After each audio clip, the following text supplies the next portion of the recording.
Difference தெரியுதுங்களா உங்களுக்கு?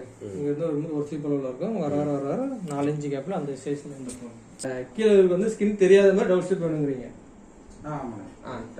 அதெல்லாம் என்ன பண்ணணும்னா நம்ம வந்து பார்த்தீங்கன்னா 3 எடுத்துருக்கேன். 3ல் ஃபர்ஸ்ட் வந்து நம்ம இங்கே வந்து லைட்டாக ஒரு ஃபேட் பண்ணுறோம். இந்த இடம் மட்டும் பண்ணிட்டு இருப்பாங்க பார்த்தீங்களா, அந்த மாதிரி அந்த சீ டேப்பில் இப்படி கொண்டு வந்துடணும். நீங்கள் ஒரு சீப் வச்சாலுமே அந்த சீ டேப் கொண்டு வந்துடணும் இப்படி கையை. சரி, இப்படி வெளி பக்கம் வர மாதிரி வந்தேன். இப்ப நான் என்ன எடுக்கிறேன்னா முடி பாத்தீங்கன்னா இங்க எக்ஸ்ட்ரா வருது இல்ல, அந்த ஷேப் மட்டும் தான் நம்ம வந்து எடுக்க போறோம். சரி, அது மட்டும் தான் எடுக்கிறோம்.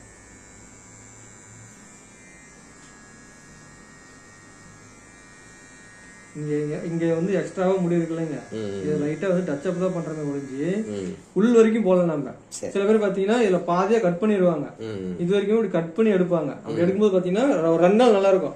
3ஆம் நாள் வளர வளர என்ன ஆகும் பாத்தீங்கன்னா உங்களுக்கு வந்து இந்த முடி வந்து தெரிய அசிங்கமா தெரியற மாதிரி. முடி சீக்கிரம் வளர்றதுனால ஒரு